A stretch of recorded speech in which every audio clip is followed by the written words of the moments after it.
गणपते नमः। गणेश भगवान की जय। भाद्रपद मास शुक्ल पक्ष गणेश चतुर्थी व्रत कथा। एक बार नैमिषारण्य तीर्थ में सौनक आदि 88,000 ऋषियों ने शास्त्रवेत्ता सूत जी से पूछा कि हे सूत जी महाराज, सभी कार्यों की निर्विघ्न समाप्ति किस प्रकार से हो, धनोपार्जन में कैसे सफलता मिल सकती है और मनुष्यों को पुत्र, सौभाग्य एवं संपत्ति की वृद्धि किस प्रकार से हो सकती है। पति पत्नी में कलह भाव से बचाव, भाई भाई में परस्पर वैम नष्ट से अलगाव तथा उदासीनता से अनुकूलता कैसे मिल सकती है। विद्या उपार्जन, वाणिज्य व्यापार, कृषि कर्म एवं शासकों को अपने शत्रु पर विजय प्राप्त करने पे कैसे सफलता मिल सकती है। किस देवता के पूजन अर्चन से मनुष्यों को अभीष्ट की प्राप्ति हो सकती है। हे सूत जी महाराज, इन सब बातों को आप विस्तृत विवेचना कीजिए।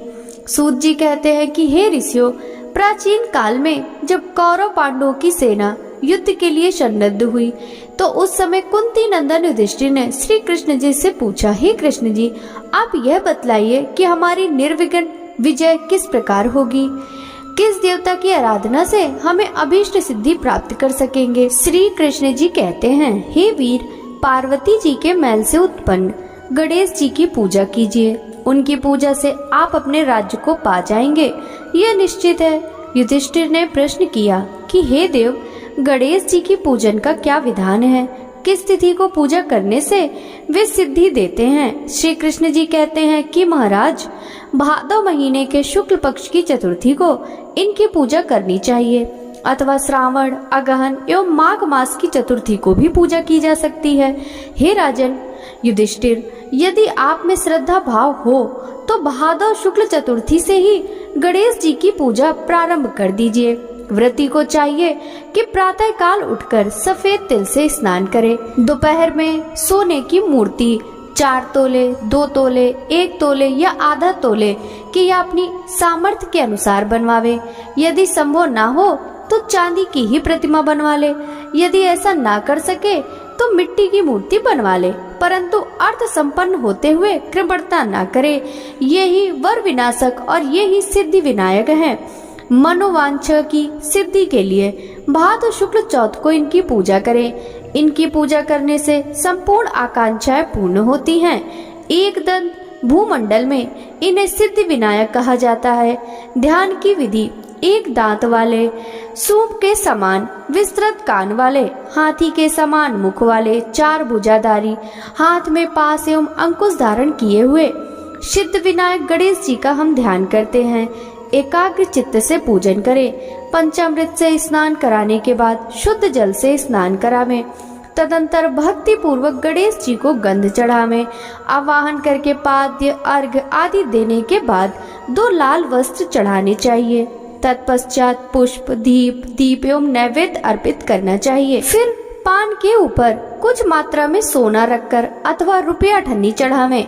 इसके बाद गणेश जी को 21 धूप चढ़ावें। निम्नांकित नामों द्वारा भक्ति पूर्वक गणेश जी की पूजा दूर्वा से करें। हे गणाधिप, हे उमापुत्र, हे पाप के नाशक, हे विनायक, हे ईशनंदन, हे सर्व सिद्धि दाता, हे एकदंत, हे गजमुख, हे मूषक वाहन, हे स्कंद कुमार के ज्येष्ठ भ्राता, हे गजानन महाराज, मैं आपको प्रणाम करता हूँ। रोली, पुष्प एवं अक्षत के साथ 2-2 दूब लेकर प्रत्येक नाम का उच्चारण करते हुए अलग अलग नामों से दूब अर्पित करें।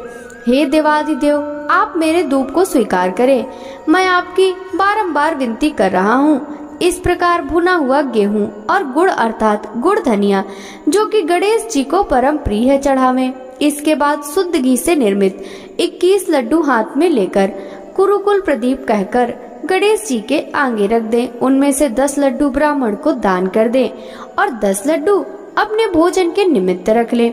शेष लड्डू को गणेश जी के सामने नैवेद्य के रूप में पड़ा रहने दें। सुवर्ण प्रतिमा भी ब्राह्मण को दान दे दें। सभी कर्म करने के बाद अपने इष्ट देवता का पूजन करें।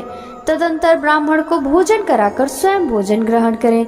स्मरण रहे कि उस दिन मूंगफली, वनस्पति, बरे आदि तेल का उपयोग ना करें। अधोवस्त्र और उत्तरी वस्त्र के सहित गणेश जी की मूर्ति को संपूर्ण विघ्न निवारण के लिए विद्वान ब्राह्मण को दान कर दें। हे धर्मराज युधिष्ठिर, इस प्रकार गणेश जी की पूजा करने से आप सभी पांडवों की विजय होगी, इसमें संदेह की कोई बात नहीं है। यह मैं बिल्कुल सत्य कह रहा हूँ।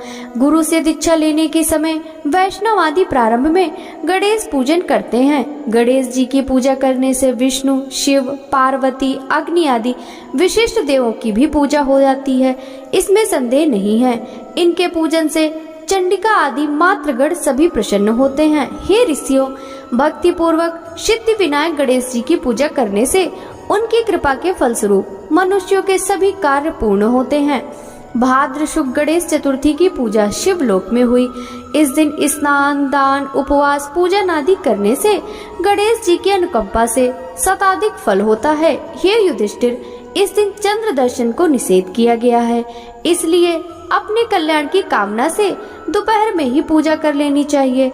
सिंह राशि की संक्रांति में शुक्ल पक्ष की चतुर्थी तिथि को चंद्र दर्शन करने से चोरी, व्यभिचार, हत्या आदि का मिथ्या कलंकित होना पड़ता है, इसलिए आज के दिन चंद्र दर्शन करना वर्जित है। यदि भूल से चंद्र दर्शन हो जाए तो ऐसा कहें, सिंह ने प्रसेनजित को मार डाला और जांबवान ने सिंह को यमालय भेज दिया। हे बेटा, रो मत, तुम्हारी सेमंतक मणि यह है। नंदिकेश्वर कहते हैं कि आप लोग दत्त चित्त होकर इस कथा को श्रवण करें। भाद्र शुक्ल चतुर्थी को सदैव सावधानी पूर्वक गणेश जी के शुभदायक व्रत को करें। हे विप्रवर, नर अथवा नारी जो भी इस व्रत को करते हैं वो तुरंत ही कष्टों से छुटकारा पा जाते हैं। उनके सभी कलंकों का समन एवं विघ्न निवारण होता है। सुनसान वन में विषम परिस्थिति में अदालत संबंधी मामलों में संपूर्ण कार्यों में सफलता देने वाला यह व्रत संपूर्ण व्रतों में श्रेष्ठ है। यह व्रत विश्व विश्रुत एवं गणेश जी को परम प्रिय है। सनत कुमार जी पूछते हैं, प्राचीन काल में इस व्रत को किसने किया था? इसका प्रचार मृत्यु लोक में किस तरह हुआ? आप गणेश जी के व्रत को विस्तार पूर्वक कहिए। नंदिकेश्वर ने कहा, इस व्रत को सर्वप्रथम प्रतापवान भगवान वासुदेव जगन्नाथ जी ने किया था। जब उन पर झूठा दोषारोपण हुआ तो उसके सर्वनार्थ नारद जी ने उनसे इस व्रत को करने के लिए कहा था। सनत कुमार जी ने आश्चर्यचकित होकर पुनः प्रश्न किया, हे नंदिकेश्वर, श्री गणेश जी सर्वगुण संपन्न ऐश्वर्य युक्त भगवान हैं, सृष्टिकर्ता, पालनहर्ता एवं संहारक हैं, अव्यय, अप्रमेय, निर्गुण एवं सगुण हैं। ऐसी घटघटवासी भगवान श्री कृष्ण को मिथ्या कलंक किस प्रकार लग गया? यह बात बहुत ही विस्मयकारी है। हे नंदिकेश्वर, आप इस उपाख्यान का वर्णन कीजिए। नंदिकेश्वर कहने लगे, पृथ्वी का भार हरण करने के लिए भगवान पद्मनाभ विष्णु और हलधर बलराम जी ने वसुदेव के पुत्र के रूप में अवतार धारण किया। मगध सम्राट जरासंध के बार बार आक्रमण करने के कारण कृष्ण जी ने विश्वकर्मा द्वारा समुद्र में स्वर्ण निर्मित द्वारिकापुरी बनवाई। उस पुरी में 16,000 रानियों के लिए 16,000 सुंदर महलों को निर्मित कराया।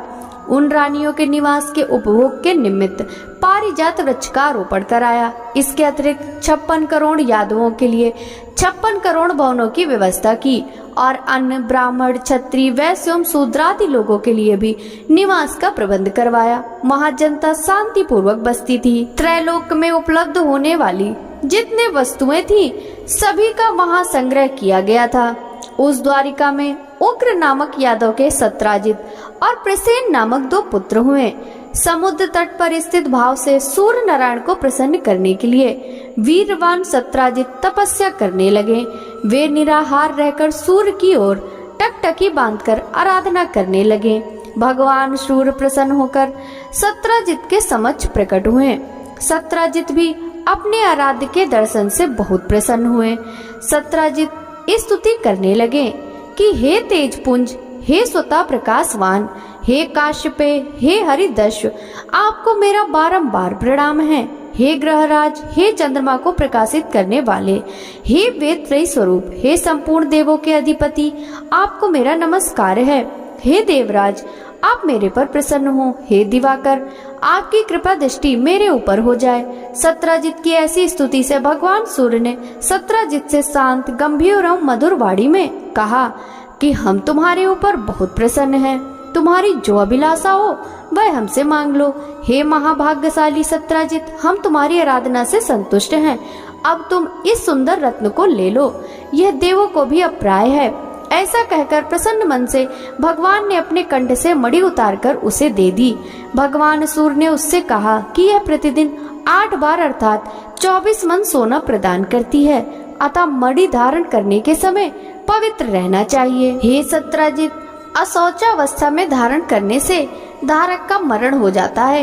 इतना कहकर तेजवान भगवान सूर्य वहीं अंतर ध्यान हो गए। उस मणि को धारण करके सत्राजित ऐसे सुशोभित हुए मानो सूर्य नारायण ही है। हे राजन, उनके द्वारिकापुरी में प्रवेश करने पर उस तेज के कारण किसी को मालूम ना हुआ कि कौन आ रहा है।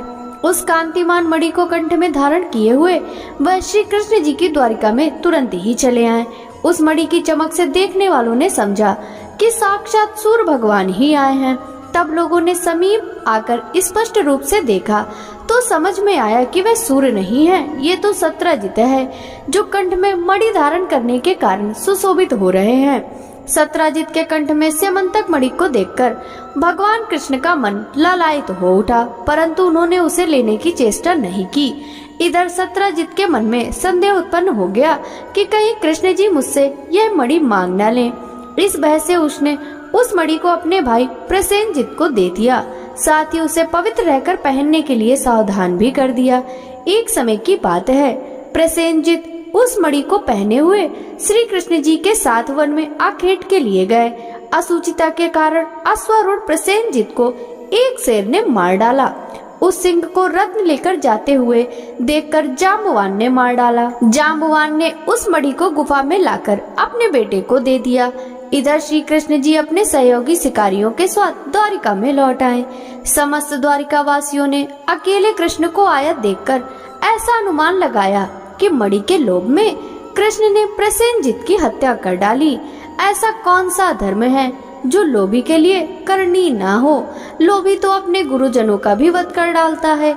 इसी प्रकार की चर्चा सब लोग करने लगे। झूठे दोषारोपण से कृष्ण जी के मन में बहुत ही दुख हुआ और वे किसी से बिना कुछ कहे सुने लोगों को साथ लेकर नगर के बाहर चले गए। वन में जाकर कृष्ण ने देखा कि एक स्थान पर प्रसेनजित सिंह द्वारा मृत होकर पड़े हैं। सवारी के साथ प्रसेनजित के पद चिन्हों के सहारे वहां गए जहां ऋक्ष ने सिंह को मारा था। रक्त बिंदु के आधार पर श्री कृष्ण जी उस गुफा में घुस गए। ऋक्षराज की गुफा बहुत ही भयंकर थी और उसमें गहन अंधेरा था, अतः प्रजाजनों को गुफा द्वार पर छोड़कर भगवान कृष्ण अकेले ही उसमें प्रविष्ट हो गए। अपने तेज से अंधकार निवारण करते हुए भगवान उस गुफा में 400 कोस तक चले गए। वहां पहुंचने पर उन्होंने रमणीक स्थान एवं महल देखा। वहां पर जाम्बवान का पुत्र सुंदर पालने में झूल रहा था और पालने में मणि रत्न लटक रहे थे। बालक के उस खिलौना स्वरूप मणि को लेने के लिए भगवान कृष्ण उसके निकट खड़े हो गए। रूप लावण्य से पूर्ण कमल नैनी किशोरी उस पालने को झुला रही थी। वह मंद मुस्कान भी बिखेर रही थी। ऐसी नवनीति बाला को देखकर श्री कृष्ण जी विस्मित हो गए। वह कमल मुखी बाला धीरे धीरे कह रही थी कि लाडले, तुम क्यों रो रहे हो? देखो, प्रसेनजित को सिंह ने मार डाला और सिंह को हमारे पिताजी ने मारकर यह समंतक मणि तुझे खेलने के लिए ला दी है। कमल नयन भगवान कृष्ण को देखकर वह बाला कामातुर होकर धीरे धीरे प्यार भरी बातें कहने लगी कि मेरे पिता की दृष्टि पड़ने से पहले ही आप यहाँ से चले जाइए। यह सुनकर प्रतापवान कृष्ण जी हंसकर अपना 5 जन शंख बजाने लगे। उस शंखनाद से ऋक्षराज घबराकर उठ बैठा और उनके पास चला आया। फलस्वरूप भगवान कृष्ण और जाम्बवान में परस्पर तुमुल युद्ध होने लगा। इस दृश्य से सभी नारियां चित्कार करने लगी और गुफा के नागरिक आश्चर्य में पड़ गए। उधर गुफा द्वार पर श्री कृष्ण की प्रतीक्षा कर रहे पुरजन उन्हें मृत समझकर 7वें दिन द्वारिका लौट गए। वहां पहुंचकर उन लोगों ने उनका मृतक कर्म कर डाला। इधर गुफा के अंदर भगवान कृष्ण और ऋक्षराज में 21 दिनों तक लगातार मल्ल युद्ध होता रहा। भगवान कृष्ण ने ऋक्षराज के युद्धोन्माद को चीड़ कर दिया। त्रेता युग की बातों का स्मरण कर जाम्बवान ने भगवान को पहचान लिया। जाम्बवान कहने लगे, कि मैं सभी देवों, दैत्यों, यक्षों, नागों, गंधर्वों, पिशाचों और मरुदगणों से अपराजेय हूँ। वे लोग मेरे पराक्रम के समक्ष नहीं टिक सकते। हे देवादिदेव, आपने मेरे पर विजय पाई है, इससे आपका देवाधिपति होना निश्चित है। मैं समझ गया कि आप में भगवान विष्णु का तेज है। किसी अन्य में इतना बल नहीं हो सकता, जिसके किंचित कृपा कटाक्ष से चारों पदार्थ सुलभ हो जाते हैं। उनके किंचित रोष से घड़ियाल, मगरमच्छ आदि जीव व्याकुल हो गए और अथाह सागर भी विजुक्त हो उठा। उस सागर ने अपनी धृष्टता के लिए क्षमा याचना की और सेना के लिए मार्ग प्रदान किया। आपने सेतु बांधकर अपने यश को उज्जवल किया और सैन्य दल के साथ लंका पर आक्रमण करके राक्षसों का अपने बाणों द्वारा शिरच्छेदन किया। आप त्रेता युग के वही धनुर्धारी राम हैं। हे महाराज, जब जाम्बवान ने पहचान लिया तो उससे देवकी नंदन श्री कृष्ण जी कहने लगे। भगवान कृष्ण ऋचराज के मस्तक पर अपना कल्याणकारी हाथ फेरते हुए उससे प्रेम पूर्वक कहने लगे, हे ऋचराज, इस मणि के कारण तुझे झूठा कलंक लगा है। उसी कलंक के निवारणार्थ मणि प्राप्त करने के लिए मैं तुम्हारी गुफा में आया हूँ।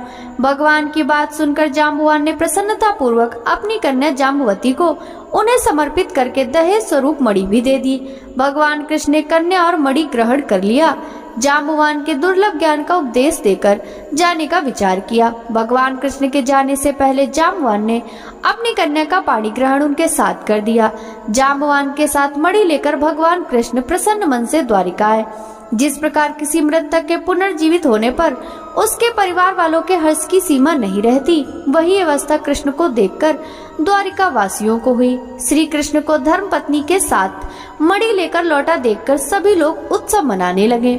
भगवान कृष्ण प्रसन्न होकर मित्र वर्ग के साथ सुधर्मा सभा अर्थात यादवों की राज्य सभा में आए। वहाँ उन्होंने मणि के गायब होने और उसकी पुनः प्राप्ति की सारी घटना को कह सुनाया।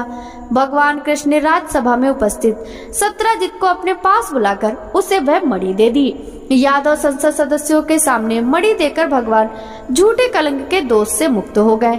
सत्रजित बुद्धिमान थे। मणि पाकर उन्हें लज्जा आई, जिसके फलस्वरूप उन्होंने अपनी कन्या सत्यभामा का विवाह श्री कृष्ण के साथ कर दिया।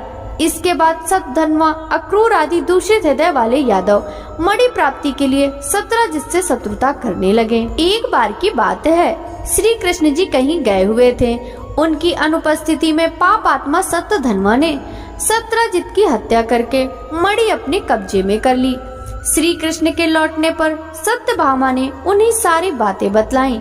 एक बार नगर में पुनः चर्चा उठी कि ये कृष्ण भीतर से तो काले अर्थात कलुषित हृदय वाले हैं, ऊपर से सीधे दिखते हैं। तब भगवान कृष्ण ने बलदेव जी से कहा, भैया, सतधन्वा ने सत्रजित का वध कर डाला, अतः वह मणि के साथ पलायन करने वाला है। सतधन्वा ने सत्रजित की हत्या करके हम लोगों की मणि का अपहरण कर लिया है। वह मणि हम लोगों के लिए भोग्य है, इसमें कोई संदेह नहीं है। यह बात जब सतधन्वा को मालूम हुई तो उसने भयभीत होकर मणि को अक्रूर को दे दिया। मणि देने के पश्चात वह एक घोड़ी पर आरूढ़ होकर दक्षिण की ओर भाग गया। इधर रथारूढ़ होकर बलराम और श्री कृष्ण उसका पीछा करने लगे। 100 योजन के बाद उसकी घोड़ी मर गई। तब वह पैदल ही भागा। श्री कृष्ण ने दौड़कर उसे पकड़ लिया और उसका वध कर डाला। मणि के लिए इच्छुक कृष्ण जी ने रथारूढ़ बलदेव जी से कहा कि भैया, इसके पास से तो मणि नहीं मिली। कृष्ण की बात से बलराम जी ने रुष्ट होकर कहा, कृष्ण, तुमने सदैव से कपट का व्यवहार किया है। तुमसे बढ़कर लोलूप और पापी कोई अन्य व्यक्ति नहीं होगा। जब तुम धन के लोभ में पड़कर अपने सगे संबंधियों की हत्या करने में भी नहीं चूकते, तो ऐसा कौन भाई बंधु जो तुम्हारा साथ दे। तदंतर बलराम जी की संतुष्टि के लिए श्री कृष्ण ने शपथ के द्वारा उन्हें प्रसन्न करने का प्रयास किया। ऐसे मिथ्या उपवाद के क्लेश को सहन करना धिक्कार है। ऐसा कहकर बलदेव जी विदर्भ देश की ओर चले गए और कृष्ण जी के रथ में सवार होकर द्वारिकापुरी में वापस लौट आए। कृष्ण के लौटने पर द्वारिकापुरी पुनः चर्चा करने लगे कि कृष्ण ने अपने बड़े भाई बलराम जी को द्वारिका से बाहर निकालकर अच्छा काम नहीं किया। मणि के लोभ में उन्हें ऐसा करना उचित नहीं था। इस लोक उपवाद से श्री कृष्ण के मन में बहुत ही खेद हुआ और उनका चेहरा मुरझा गया। इधर अक्रूर भी तीर्थाटन के लिए द्वारका से निकल पड़े। उन्होंने काशीपुरी में आकर यज्ञपति भगवान के लिए विष्णु योग किया। अक्रूर ने उस मणि द्वारा दैनिक स्वर्ण प्राप्ति के द्वारा सभी लोगों को दक्षिणा देकर संतुष्ट किया। नगर में विभिन्न देवों के मंदिरों का निर्माण कराया। सूर्य द्वारा प्रदत्त उस मणि को सदैव अक्रूर पवित्रता के साथ धारण करते थे। फलस्वरूप वे जहाँ भी रहते वहाँ न तो कभी अकाल ही पड़ता और न व्याधि जनित किसी रोग का प्रकोप होता। भगवान कृष्ण सर्वज्ञ थे, वे सभी बातों को जानते थे। मनुष्य देहधारी होने के कारण लोकाचार के लिए माया विशिष्टता में अपनी अज्ञानता प्रकट करते थे। देखो तो मणि के कारण भाई बलराम जी से विरोध हुआ। बार बार तरह तरह के अभियोग लगते रहे।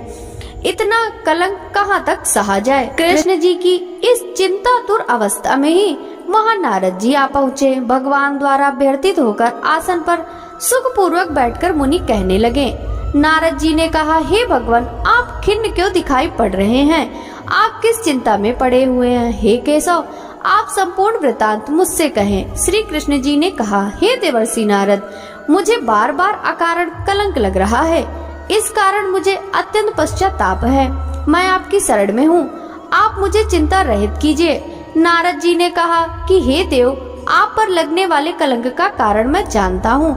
आपने भादो सुदी चतुर्थी को चंद्र दर्शन किया, इसलिए आपको बार बार कलंकित होना पड़ रहा है। नारद जी की बात सुनकर भगवान कृष्ण सार गर्भित वाणी में कहने लगे कि हे देवर्षि नारद जी, चतुर्थी के चंद्र दर्शन से कैसे दोष लगता है, जबकि द्वितीया के चांद का लोग दर्शन करते हैं और उसका सुंदर फल पाते हैं।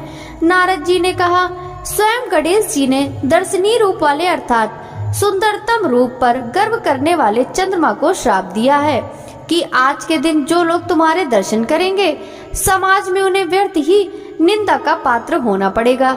श्री कृष्ण जी ने पूछा कि हे मुनिवर, अमृत की वृष्टि करने वाले चंद्रमा को गणेश जी ने क्यों शाप दिया?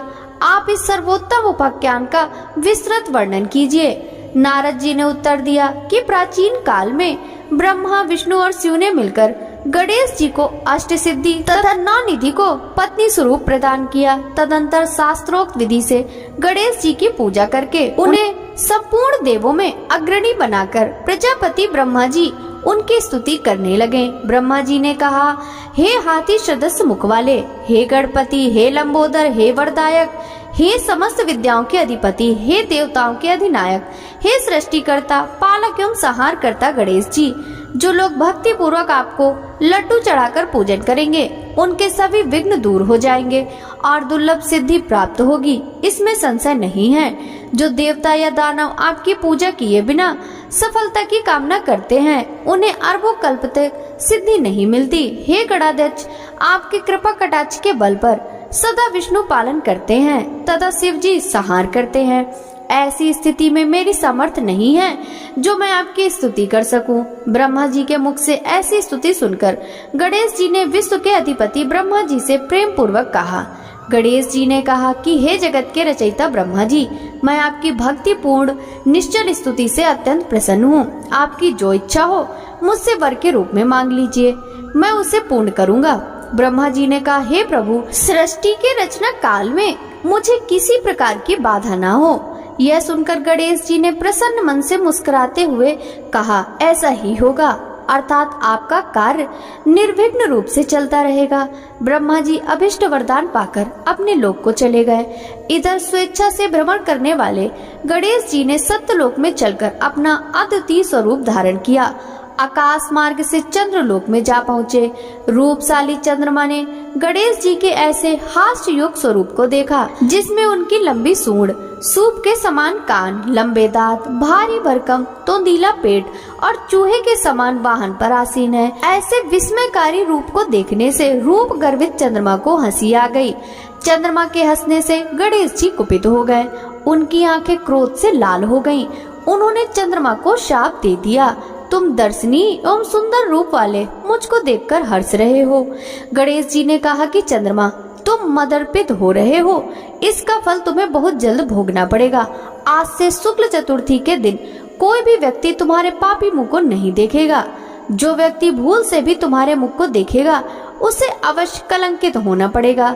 नारद जी कहते हैं कि हे कृष्ण जी, ऐसा भीषण साप सुनकर विश्व में हाहाकार मच गया और चंद्रमा का मुख मलिन हो गया तथा वे जल में प्रविष्ट हो गए। उसी दिन से चंद्रमा अपना स्थान जल में बनाकर रहने लगे। इधर देवता, ऋषि और गंधर्वों को बड़ी निराशा हुई और वे सब दुखी होकर देवराज इंद्र के नेतृत्व में पितामह ब्रह्मा जी के लोक में गए। ब्रह्मा जी का दर्शन करने के बाद उन लोगों ने चंद्रमा के वृतांत का वर्णन कर दिया कि आज गणेश जी ने चंद्रमा को श्राप दे दिया है। तब ब्रह्मा जी ने सोचकर उन देवताओं से कहा कि हे देवताओं, गणेश जी के शाप को कोई नहीं काट सकता, ना तो मैं ही काट सकता हूँ, ना विष्णु, ना इंद्रादि देवता। ऐसा निश्चय जानिए। इसलिए हे देवो, आप उन्हीं की शरण में जाएं, वे ही चंद्रमा को शाप मुक्त कर सकते हैं। देवताओं ने पूछा कि हे पितामह, हे अति बुद्धिशाली, हे प्रभु, किस उपाय से गजानन प्रसन्न होकर वर देंगे? आप उसी उपाय को बतलाइए। ब्रह्मा जी ने कहा कि गणेश जी का पूजन विशेषतः कृष्ण चतुर्थी को रात्रि में यत्न पूर्वक करना चाहिए। शुद्ध घी में उन्हें मालपुआ, लड्डू आदि बनाकर भोग लगाना चाहिए। स्वयं भी इच्छा पूर्वक मिष्ठान, हलवा, पूरी, खीर आदि का भोग लगाकर प्रसाद ग्रहण करना चाहिए। ब्राह्मणों को दान स्वरूप गणेश जी की स्वर्ण प्रतिमा देनी चाहिए। शक्ति के अनुसार दक्षिणा दे। धन रहते हुए कृपणता नहीं करनी चाहिए। पूजन व्रत आदि की विधि जानकर सब देवताओं ने देव गुरु बृहस्पति को भेजा और उन्होंने चंद्रमा के पास जाकर ब्रह्मा जी की बताई हुई विधि सुनाई। चंद्रमा ने ब्रह्मा जी की बताई हुई विधि के द्वारा गणेश जी का व्रत एवं पूजन किया, जिसके फलस्वरूप प्रसन्न होकर भगवान गणेश जी प्रसन्न हो गए। अपने सम्मुख गणेश जी को क्रीड़ा करते हुए देखकर चंद्रदेव उनकी स्तुति करने लगे। चंद्रमा ने कहा, हे प्रभु, आप समस्त कारणों में आदि कारण हैं। आप सर्वयोग एवं सबके जानने योग्य हैं। आप मुझ पर प्रसन्न होइए। हे देवाधिदेव, हे जगनिवास, हे लंबोदर, हे वक्रतुंड, हे गणेश जी, हे ब्रह्मा विष्णु से पूजित, मैंने गर्व के कारण आपका उपहास किया था, इसलिए मैं आपसे क्षमा प्रार्थी हूँ। आप मुझ पर प्रसन्न होइए। हे गणेश जी, जो आपकी पूजा ना करके अर्थ सिद्धि की इच्छा रखते हैं, वे वास्तव में मूर्ख और संसार में अभागे हैं। मुझे अब आपके संपूर्ण प्रभाव का ज्ञान हो गया। जो पापात्मा आपकी पूजा से विमुख रहते हैं, उन्हें नरक में भी स्थान नहीं मिलता। चंद्रमा द्वारा ऐसी स्तुति सुनकर गणेश जी हंसते हुए मेघ के समान गुरु गर्जना में बोले। गणेश जी ने कहा, हे चंद्रमा, मैं तुम्हारे ऊपर प्रसन्न हूँ। तुम्हारी जो इच्छा हो वह तुम मुझसे वरदान के रूप में मांग लो, मैं तुम्हें देने के लिए तैयार हूँ। चंद्रमा ने कहा कि मेरा दर्शन सभी लोग पुनः पूर्वत करने लगे। चंद्रमा ने कहा, हे गणेश्वर, आपकी कृपा से मेरे पाप साप दूर हो जाए। यह सुनकर गणेश जी ने कहा कि हे चंद्र, मैं तुम्हें इसके बदले दूसरा वरदान दे सकता हूँ, किंतु यह नहीं दे सकता। विघ्नेश्वर गणेश जी के ऐसे वचन सुनकर ब्रह्मादि देवगण अत्यंत भयभीत होकर भक्त वत्सल गणेश जी की प्रार्थना करने लगे। देवता लोग निवेदन करने लगे कि हे देवाधिदेव, आप चंद्रमा को साप मुक्त कर दें। यही वरदान हम सभी आपसे चाहते हैं। ब्रह्मा जी के बड़प्पन का विचार कर चंद्रमा को साप मुक्त कर दें। देवताओं की बात सुनकर गणेश जी ने बड़े ही आदर के साथ कहा कि आप लोग मेरे भक्त हैं, अतः मैं आप लोगों को अभिष्ट वर प्रदान करता हूँ। गणेश जी ने कहा, जो लोग भादव सुदी चौथ को चंद्रमा का दर्शन करेंगे, उन्हें मिथ्या कलंक तो अवश्य ही लगेगा, इसमें कोई भी संदेह नहीं है।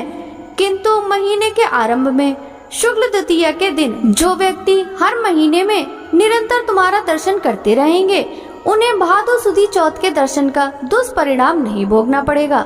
नारद जी कहते हैं कि हे कृष्ण, तभी से द्वितीया के दिन सब लोग आदर पूर्वक चंद्र दर्शन करने लगे। स्वयं गणेश जी ने द्वितीया के चंद्र दर्शन की महत्ता का वर्णन किया, किंतु दूज के चंद्रमा का दर्शन करने वालों को पापात्मा भाद्र शुक्ल चतुर्थी को तुम्हारा दर्शन करेंगे, उन्हें 1 वर्ष के भीतर ही मिथ्या कलंक का भागी होना पड़ेगा। इसके पश्चात चंद्रमा ने गणेश जी से पुनः पूछा कि यदि ऐसी घटना घटित हो जाए तो हे देवाधिपति, आप किस उपाय से प्रसन्न होंगे, यह बताने की कृपा करें। श्री गणेश जी ने कहा कि कृष्ण पक्ष की प्रत्येक चतुर्थी को जो लोग लड्डू का भोग लगाकर मेरा पूजन करेंगे और विधि पूर्वक रोहिणी के साथ तुम्हारी पूजा करेंगे, जो लोग मेरी स्वर्ण प्रतिमा का पूजन करके कथा श्रवण करेंगे और ब्राह्मण भोज कराकर उन्हें दान देंगे, मैं सदैव उनके कष्टों का निवारण करता रहूंगा। यदि स्वर्ण प्रतिमा निर्मित कराने की क्षमता ना हो तो मिट्टी की प्रतिमा का विविध सुगंधित फूलों से मेरी पूजन करे। फिर प्रसन्न मन से ब्राह्मण को भोजन कराकर विधि पूर्वक पूजन करने के बाद कथा सुनकर वर्णित द्वारा ब्राह्मण को समर्पण कर दें कि हे देवदेव गणेश जी, आप हमारे इस दान से प्रसन्न होइए और सदैव सभी समय हे देव आप हमारे कार्यों को निर्विघ्न पूरा करें। आप सम्मान, उन्नति, धन धान, पौत्र पुत्र आदि देते रहें। हमारे वंश में विद्वान, गुणी और आपके भक्त पुत्र उत्पन्न होते रहें। तदंतर ब्राह्मण को यथाशक्ति की दक्षिणा दें। नमकीन पदार्थों से विरहित होकर लड्डू, मालपुआ, खीर आदि से मीठे पदार्थों का ब्राह्मण को भोजन कराकर स्वयं इच्छानुसार भोजन करें तथा इस प्रकार व्रत रहकर पूजन करें तो मैं सदा विजय, कार्य में सिद्धि, धन धान, विपुल संतति देता रहूंगा। इस प्रकार यह कहकर सिद्धि विनायक गणेश जी अंतर ध्यान हो गए। नारद जी ने कहा, हे कृष्ण जी, आप भी इस व्रत को कीजिए, आपका कलंक छूट जाएगा। तब नारद जी के आदेशानुसार भगवान कृष्ण ने अनुष्ठान किया। इस व्रत के करने से श्री कृष्ण कलंक से मुक्त हो गए। नारद जी कहते हैं कि जो कोई स्यमंतक मणि के उपाख्यान को सुनेंगे, चंद्रमा के चरित्र का कथानक सुनेंगे, उन्हें भाद्र शुक्ल चतुर्थी के दिन चंद्र दर्शन का दोष नहीं लगेगा। जब भी मानसिक संकट या किसी तरह का संशय उत्पन्न हो तो चंद्रमा का दर्शन भूल से हो जाए तो उसके निमित्त इस कथा को सुनना चाहिए। ऐसे देवताओं से वर्णन किया है कि कृष्ण जी ने गणेश जी की आराधना करके व्रत और पूजन से उन्हें प्रसन्न किया। अतः मनुष्यों को चाहिए कि इस क्लेश पाप हारक कथा को अवश्य ही सुने। नर अथवा नारी पर किसी भी प्रकार का संकट आने पर इस व्रत के करने से उनके सभी मनोरथ सिद्ध होते हैं। विघ्न विनाशक गणेश जी की प्रसन्नता से मनुष्य को संसार में सभी पदार्थ सुलभ हो जाते हैं। बोलिए विघ्न विनाशक गणेश जी महाराज की जय हो। जय गणेश जय गणेश जय गणेश देवा, माता जाकी पार्वती पिता महादेवा। जय गणेश जय गणेश जय गणेश देवा, माता जाकी पार्वती पिता महादेवा। एक दंत दयावंत चार भुजधारी, माथे सिंदूर शोहे मूस की सवारी।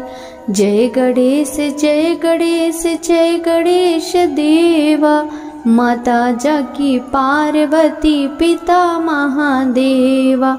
पान चढ़े फल चढ़े और चढ़े मेवा, लड्डून का भोग लगे संत करे सेवा।